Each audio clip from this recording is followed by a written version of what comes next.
One autumn evening, Tom Hanks was returning from a charity event in Los Angeles.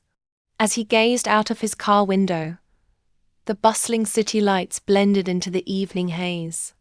Among the shadows, he noticed an elderly man sitting on a bench near a dimly lit street corner. The man's face bore the marks of time and hardship.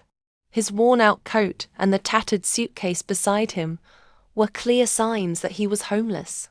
His eyes stared blankly into the distance, as though reliving the life he had lost. Tom couldn't just drive by. Compassion welled up inside him. He asked his driver to stop the car and stepped out, walking slowly toward the man. "Hello, sir. Are you all right?" Tom asked gently. The man lifted his head, his eyes brimming with tears. "My name is George," he said in a weary voice.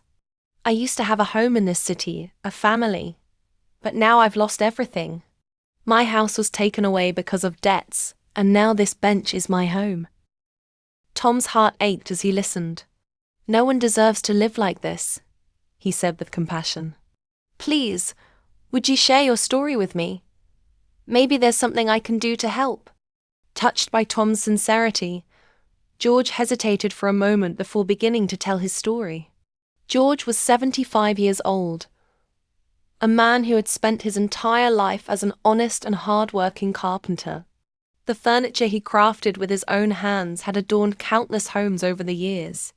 He had lived a happy life with his wife Margaret and their 2 children, never imagining that everything he cherished could one day be taken away. "Margaret, she was the light of my life," George said, his voice trembling as he took a deep breath. "But cancer, we couldn't fight it. The medical bills consumed everything we had. I mortgaged our house because there was no other way. But even that wasn't enough. I lost her anyway." His eyes welled up, and his voice cracked with emotion. "After she was gone, my children drifted away. They built their own lives, and I didn't want to be a burden. So I never thought to ask for help." Since that day, George had been living on the streets. He slept on cold benches at night, and barely survived on spare change during the day. As he described how people ignored him, his voice grew quieter. "Most wouldn't even look at me," he said. "Some would pass by with disdain. I felt invisible. But I'm still a person. I once had a family, a home." Since that day, George had been living on the streets. He slept on cold benches at night and barely survived on spare change during the day. As he described how people ignored him, his voice grew quieter. "Most wouldn't even look at me," he said. "Some would pass by with disdain. I felt invisible. But I'm still a person. I once had a family, a home." Tom couldn't hold back his tears as he listened to George's heartbreaking story. His voice was firm yet filled with emotion as he spoke. "George, no one deserves a life like this.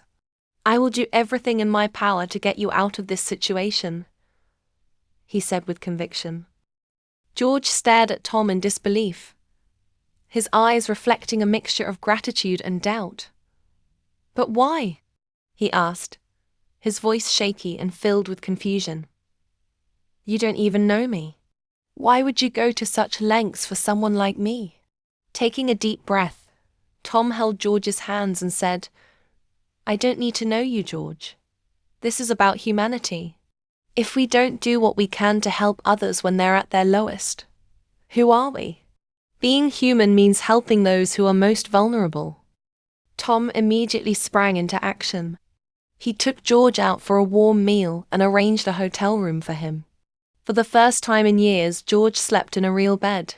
"This feels like a dream," George said, tears streaming down his face. Seeing this, Tom decided to go one step further. He shared George's story on his social media accounts and launched a fundraiser to help him. In no time, thousands of people rallied to support George. Some donated money, while others offered him job opportunities. Tom was deeply moved by the outpouring of support. "If we can come together to help George, It won't just be his victory. It will be all of ours, he said. Within weeks, a new home was found for George. Tom personally handed over the keys to George's new house.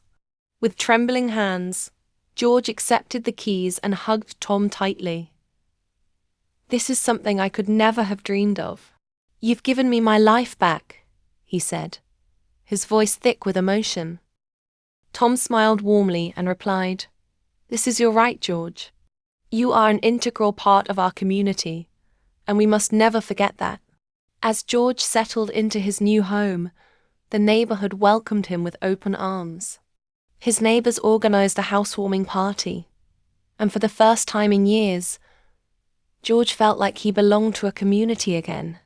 A month later, George had fully embraced his new life. When Tom visited him, he found George tending to flowers in his garden. "These flowers are a symbol of my new beginning," George said with a smile. Tom felt immense pride seeing the transformation in George's life. This story didn't just change George's life, it inspired countless others. Moved by the experience, Tom started a support program for elderly individuals in need. "We will all grow old one day," Tom said during a television interview. "If we don't help them now, who will we rely on in the future?" This heartfelt story became an unforgettable lesson for everyone who heard it. It showed how even a single act of kindness could completely transform a life. If this touching story moved you, don't forget to like the video and subscribe to our channel. Every like and subscription helps us shine a light on more lives in need. Let's work together to create more positive change.